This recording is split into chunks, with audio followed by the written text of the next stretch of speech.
We're going to take a look at several different periodic trends, and we're going to use the periodic table to help predict differences in trends between two separate elements.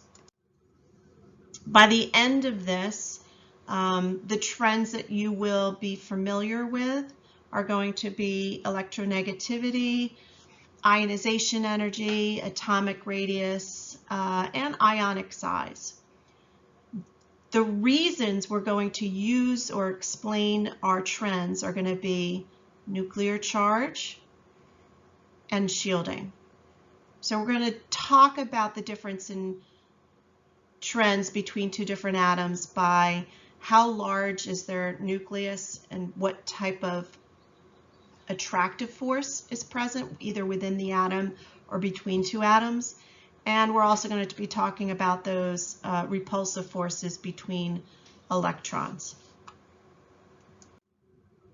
So let's talk about the reasons why we explain trends. Effective nuclear charge is the reason why certain trends happen. You're not going to explain the trend by based upon position on periodic table.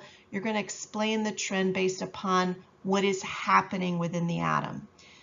You have an attractive force, so our electrons, our valence electrons, are going to be attracted by the nucleus. But if you have different energy levels, they're also going to be repelled by the other electrons in other energy levels. So it's this combination of the attractive force between the nucleus and those valence electrons and the repulsive force between energy levels that predict certain trends. And we call that the effective nuclear charge. The effectiveness of that nuclear charge is going to be dependent upon how many energy levels and how much shielding is going on by those repulsive forces. So the two things that we're going to look at to determine how effective that nuclear charge is we're going to look at the magnitude of our positive charge. In other words, how big is my atomic number? And we're also going to look at the number of energy levels. The more energy levels, the greater your energy levels, the greater your shielding. Okay, so we're going to use those forces of attraction and repulsion to explain all of our periodic trends. So here's a graphic showing the size of atoms based upon their position on the periodic table.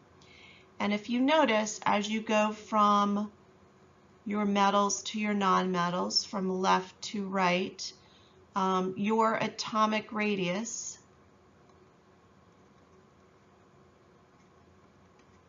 and I'm going to abbreviate that with AR, is going to go down. The reason for that is my attractive force. In other words, what's pulling those valence electrons in are my protons. So my nuclear charge is going up, but my shielding is staying the same. Okay, so I'm increasing my attractive force without decreasing my repulsive force. So those valence electrons are going to be held really tight to the nucleus, thus reducing the size. As you go down, you'll notice that your atomic radius increases. And that's because even though your nuclear charge is increasing, you are increasing shielding, and that has more of an effect. And you're increasing shielding because you're increasing energy levels. So those valence electrons are getting farther and farther away from the nucleus, and they're being repelled by other electrons in other energy levels. So now let's test our knowledge. Take a periodic table out, take a look, and determine which is larger, the lithium atom or the fluorine atom. And you can pause this video at this time and come back. Your answer should be in a lithium atom. So let's take a look at these on the periodic table and see where they are located, and given a reason why the lithium atom is larger. If you look at your periodic table, lithium is here in group 1. It's an alkali metal. Fluorine is our halogen. They're both on the same energy level. So their shielding is the same. So that repulsive force that would allow the valence electrons to drift farther from the nucleus isn't being affected. So the repulsive forces are the same. However, I am increasing my nuclear charge, which is increasing that attraction between the nucleus and the valence electrons. So these are going to be, so your halogens are going to be larger if they're in the same energy level than your alkali metal. Let's do another one. Which is larger, an arsenic atom or a nitrogen atom? Go ahead and take out your periodic table, pause the video, and we'll come back. Your answer should be an arsenic atom. And if we look at both of these on the periodic table, you'll notice that nitrogen and arsenic are in the same group, same family. So even though my nuclear charge is increasing as I go down,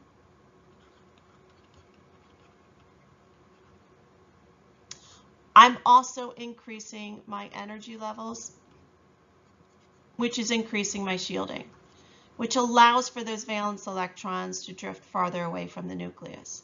So as you go down your atomic radius, a group is going to increase.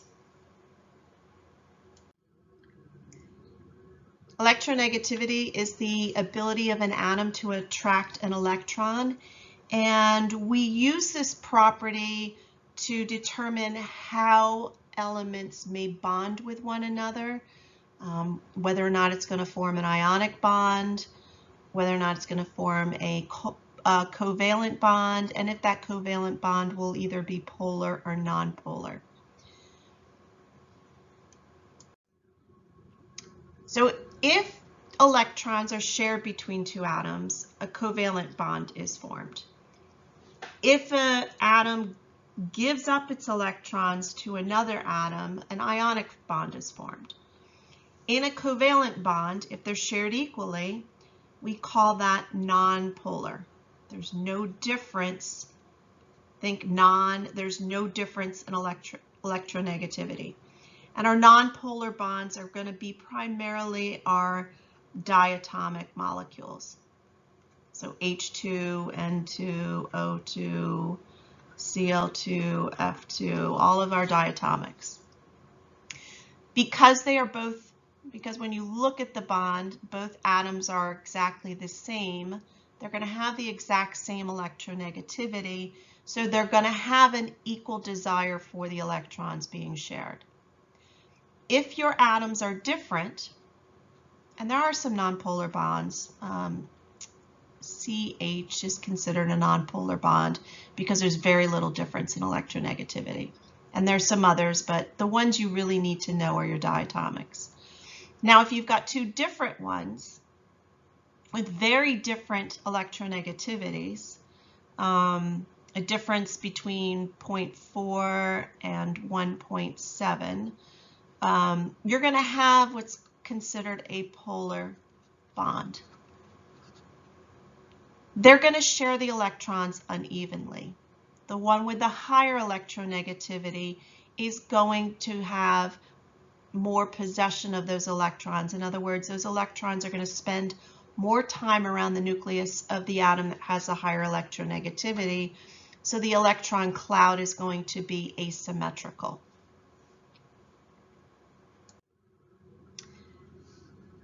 And the way we use our periodic table to predict these trends, if we're going to compare atoms with valence electrons in the same energy level. So let's take this alkali metal, and so let me do that in yellow so you can see it. That alkali metal with that halogen, you're going to have a higher nuclear charge, and the shielding is going to stay the same. And it's that higher nuclear charge And higher nuclear charge is going to drive the electronegativity. So as I go from left to right on my periodic table, my electronegativity is going to increase. And that's because I have a higher nuclear charge. My shielding is the same, so I don't have any additional negative forces, but my nuclear charge is increasing. We are not going to describe our noble gases. So our noble gases, we don't assign electronegativity. So they don't have electronegativity, at least for the ones from there up. There are some down in this lower region because of the D that do have a slight electronegativity. They will make bonds. But for your purposes, you really don't describe the noble gases with electronegativity. So that's if they are in the same energy level. Let's take a look what happens if they are on different energy levels. If we're comparing atoms with the same number of valence electrons, so if we're comparing atoms in the same group, so let's say that one and this one, even though my nuclear charge is increasing, so as I go down, I am increasing my nuclear charge. That's not as important as increasing my energy levels. Oops. And if I'm increasing my energy levels, I'm also increasing that shielding effect. And so the protons get farther away from attracting a free electron. So if they're getting farther away, as I go down, my electronegativity is going to decrease. So now let's test our knowledge.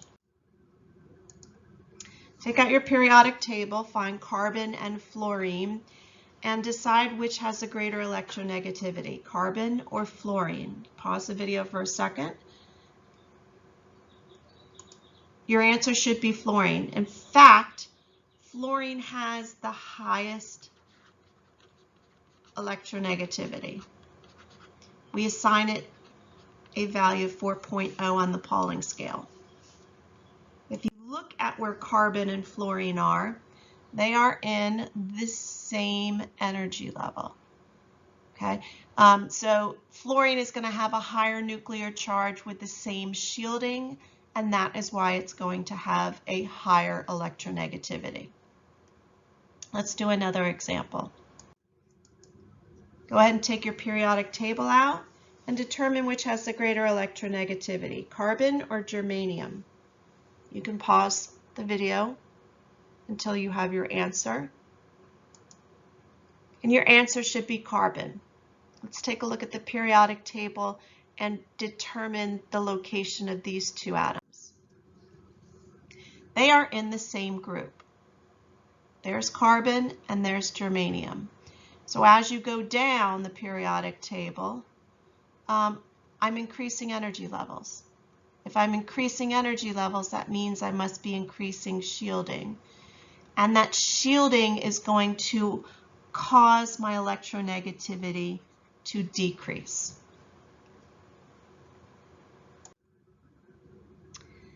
Ionization energy is another property that helps to explain whether or not an atom will form a positive or a negative ion.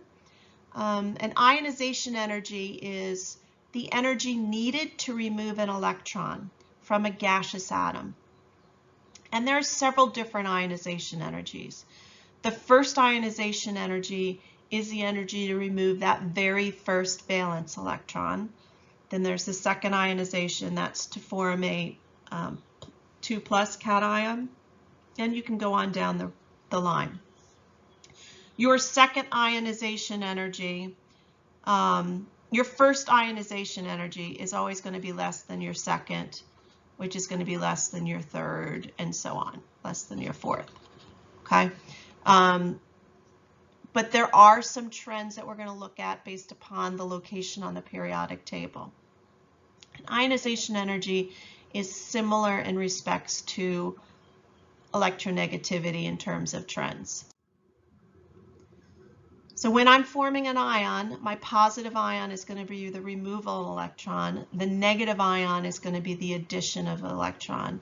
So the negative ion, if we're looking to see whether or not it's going to form a negative ion, we're going to look at electronegativity. If we want to know if it's going to form a positive ion, we're going to take a look at your ionization energy. And we're going to use those two different properties to describe how an ion might be formed. So in terms of location on your periodic table, your first ionization, and we're just going to talk about first ionization here, decreases as you move down a group.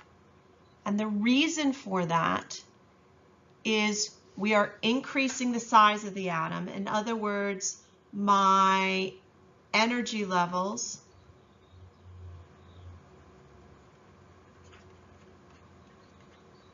are increasing.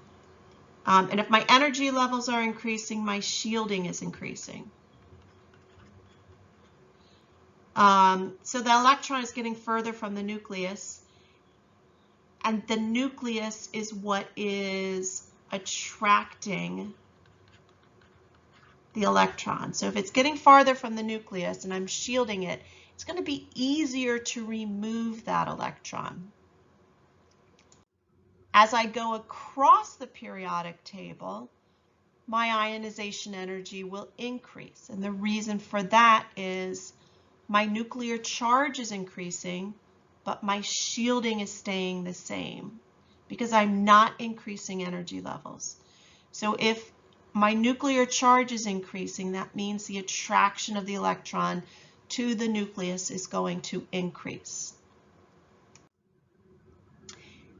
Here's a graph of ionization energies, and you'll notice that all of these elements on the top, the big peaks, those are your noble gases. And they're going to have the highest first ionization energy because they have that full outer shell. They're not going to want to remove them. Whereas you'll notice that on the bottom, the ones with the lowest electronegativity, those are my alkali metals. Okay, and they have the lowest energy level because they've got that low nuclear charge in comparison to the shielding effect. So as you go across the periodic table, your ionization energy is going to increase.